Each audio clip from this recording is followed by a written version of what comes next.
Hello friends. आज की video बहुत इंपॉर्टेंट होने वाली है। आशा करते हैं आप सभी अच्छे होंगे और पढ़ाई में व्यस्त होंगे।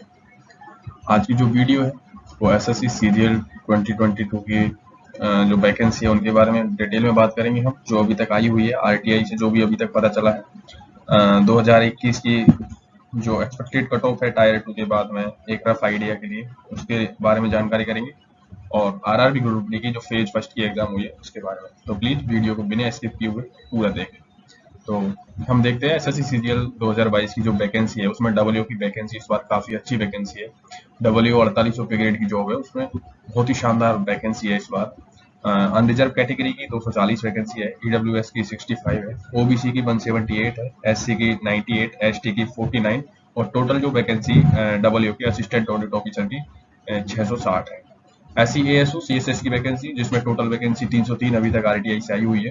अनरिजर्व कैटेगरी की 125 है, ईडब्ल्यूएस की 30 है, ओबीसी की 83 है, एससी की 43 है, और एसटी की 22 वैकेंसी अभी तक इसमें आई हुई है। डब्ल्यू जो अकाउंट्स वैकेंसी है उसमें अनरिजर्व कैटेगरी की 43 है, ईडब्ल्यूएस की 10 है, ओबीसी की 27 है, एससी की 15 है, एसटी की 7 है, और टोटल वैकेंसी जो अभी तक इस पोस्ट की आई हुई है वो 102 है एसएससी सीजीएल 2022 के लिए। बहुत ही बड़ी अपॉर्चुनिटी है बार एसएससी में, बहुत ही ज्यादा वैकेंसी है। और जो अभी एक नोटिस आया था, पहले ये पी पोर्टल असिस्टेंट की और ऐसे की जो वैकेंसी थी पहले 10+2 से द्वारा करवाई जाती थी, लेकिन अभी इसको नोटिस निकाल के इसकी एलिजिबिलिटी थी वो ग्रेजुएशन की कर दी थी।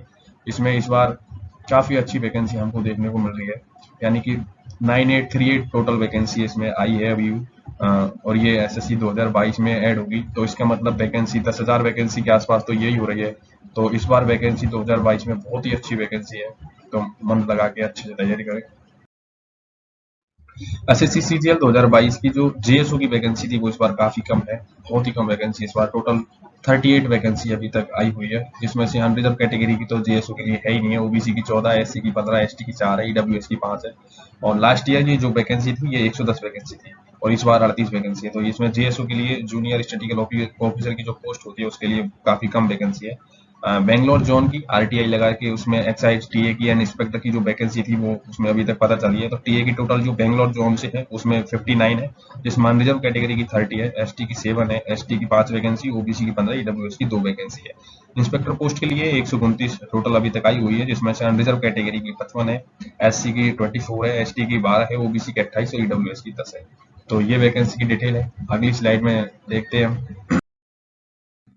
अभी जो टायर 2 की एग्जाम लगी थी एसएससी की 2021 की, तो उसमें मैथ्स के 3 क्वेश्चन रॉन्ग थे, जो मैंने यहाँ पे स्लाइड में रख दिए हैं आपके लिए। देख सकते हो कौन कौन से क्वेश्चन रॉन्ग थे। ये 3 क्वेश्चन रॉन्ग आए थे, आप इनको देख सकते हो। इसी तरीके से नेक्स्ट स्लाइड में जो इंग्लिश के 4 क्वेश्चन, इंग्लिश का पेपर लगा था उसका टायर 2 का, उसमें भी 4 क्वेश्चन रॉन्ग आए थे। मतलब 4 क्वेश्चन रॉन्ग नहीं थे। उसमें क्वेश्चन तो ये एक रॉन्ग था, जिसमें करेक्ट स्पेलिंग इनकरेक्ट स्पेलिंग पूछी गई थी, और वो 4 जो ऑप्शन थे वो चारों के चारों ही सही थे। तो एक तो ये क्वेश्चन है, इस पर ऑब्जेक्शन रेज कर सकते हैं या कर देंगे। इम्प्रूवमेंट रिलेटेड एक क्वेश्चन था, उसमें एज गुड आंसर उसमें मान रखा है, लेकिन उसका जो राइट आंसर होगा वो एज गुड एज आएगा। तो ये भी एक ऑब्जेक्शन के लिए है। पैराजम्बल का जो डॉग से रिलेटेड था उसमें आंसर उन्होंने कुछ दूसरा मान रखा है, लेकिन उसका करेक्ट आंसर है जो बीसीडी होगा। ऐसे ही एक जो एरर आई थी वो कंटेंटेड पीपल सेल्डम कंप्लेंट, ये कंप्लेंट एक तो इसमें यहाँ पे दिक्कत है। इसकी जगह कंप्लेंट होना चाहिए था इसमें। और इस जो अगेंस्ट है इसमें यहाँ पे भी एरर है। तो इसमें ये ऑप्शन और ये दोनों ऑप्शन इसमें सही है। एसएससी ने ये ऑप्शन माना है, लेकिन जिन्होंने ये अगेंस्ट वाला किया है तो ये भी सही ऑप्शन है। तो इस पे भी आप ऑब्जेक्शन रेज कर सकते हैं। इंग्लिश के टोटल 4 क्वेश्चन थे इसमें रॉन्ग। अगली स्लाइड में इस बार जो मैथ का टायर 2 का जो एवरेज है वो 152 के आसपास आ रहा था। लास्ट टाइम वो 134 के आसपास आ रहा था।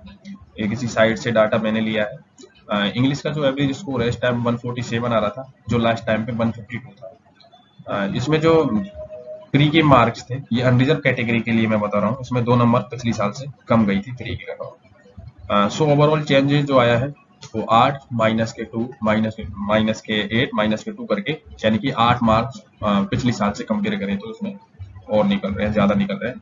बट इस टाइम जो सीजीएल की वैकेंसी है वो ज्यादा है लास्ट टाइम से।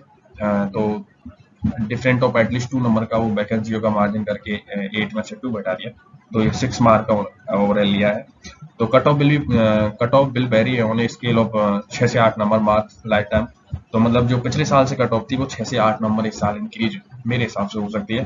और जो फाइनल कट ऑफ है 2021-22 की विल भी अराउंड इतनी होगी। अब रिजर्व कैटेगरी की जो 527 गई थी सीपीटी के लिए, उसमें 6 नंबर और ऐड कर देंगे, 533 ये मिनिमम है। और मैक्सिमम कट ऑफ अगर अपन 8 और बढ़ाएंगे तो 535 मैक्सिमम हो सकती है। ये 2400 ग्रेड पे के लिए है। अपने अपने हिसाब से इसी के हिसाब से कैटेगरी वाइज और देख सकते हैं। अभी कट ऑफ का आइडिया लगाना बहुत मुश्किल है, तो उसके बारे में डिटेल वीडियो बाद में आ जाएगी। ये रफ आइडिया के लिए मैंने आपको बताया है। तो ज़्यादा पिछली साल की कट ऑफ में और इस साल की कट ऑफ में मैक्सिमम 10 नंबर का फर्क रहेगा बस। और एक और अभी जो आरआरबी ग्रुप डी की फेज फर्स्ट की जो एग्जाम कंप्लीट हुई है, फेज फर्स्ट में की एग्जाम है वो 6 दिन में 18 शिफ्ट हुई है। और सिर्फ इस बार जो ग्रुप डी का नॉर्मलाइजेशन है उसमें थोड़ा सा चेंज किया गया है। इसमें फेज फर्स्ट में जो भी शिफ्ट लगी है उन्हीं का नॉर्मलाइजेशन होगा, यानी कि फेज फर्स्ट का फेज सेकंड से कोई रिलेशन नहीं है, उसमें नॉर्मलाइजेशन में नहीं होगा। फेज फर्स्ट में 18 शिफ्ट लगी है, 18 शिफ्टों का ही नॉर्मलाइजेशन होगा। फेज फर्स्ट का कट ऑफ अन फेज की अपेक्षा कुछ कम रहेगा, क्योंकि एक तो पेपर कुछ नया नया आता है थोड़ा उसमें, और स्टूडेंट को इतना आइडिया नहीं रहता, तो उसका थोड़ा जो पहले एग्जाम होती है उनका थोड़ा कम ही रहता है। जिनका अन्य फेज में परीक्षा है वो आए हुए प्रश्नों को, उससे संबंधित प्रश्नों पर नजर बनाए रखे, उसी टाइप के प्रश्न आएंगे, तो ये आपके लिए बेनिफिट है। अगली उसमें देख सकते हैं पहले फेज का अन्य फेज से कोई संबंध नहीं होगा, इसलिए पहले फेज में फिजिकल के लिए जो संभावित कट ऑफ मेरे हिसाब से है वो ये कट ऑफ है, ये फिजिकल के लिए है। अभी कोई भी आइडिया नहीं है, न कोई इसमें ज्यादा इसके हिसाब से न तो ज्वाइनिंग मिलेगी न कुछ भी नहीं है, ये मेरी ओर से रफ आइडिया है। लेकिन हाँ, इसी के आसपास वो होगा। नेगेटिव मार्किंग 1/3 है। ध्यान रहे फिजिकल हेतु अनुमानित कट ऑफ 1-2 नंबर का ऊपर चढ़ाव हो सकता है, लेकिन इससे अधिक नहीं होगा। ईडब्ल्यूएस बिल्कुल नया है, इसका कट ऑफ का अनुमान लगाना मुश्किल है, लेकिन फिर भी ओबीसी के नीचे एससी के आसपास देखने को मिलेगी। तो उस हिसाब से मैंने ये कट ऑफ इसमें डाली है, आप देख सकते हो, आइडिया लगा सकते हो। मेरे हिसाब से ये 100% इतनी कट ऑफ आपकी इसमें रहेगी। आरआरबी ग्रुप डी की फेज फर्स्ट की ये है। फेज फर्स्ट में 3 बोर्ड्स का एग्जाम हुआ था, उसके हिसाब से ये मैंने कट ऑफ आपको बताई है। उम्मीद करता हूँ आप मेरी दी गई हर इन्फॉर्मेशन से संतुष्ट होंगे। और प्लीज अगर आप मेरे इन्फॉर्मेशन से संतुष्ट है तो चैनल को लाइक, शेयर और सब्सक्राइब कर दो, इससे उम्मीद बढ़ती है। पता चलता है आप सेटिस्फाई या नहीं है, तो लाइक और सब्सक्राइब से पता चलता है कि हाँ आप कंटेंट के लिए सेटिस्फाई हो। ऐसी इन्फॉर्मेशन के लिए मेरे साथ बने रहिए।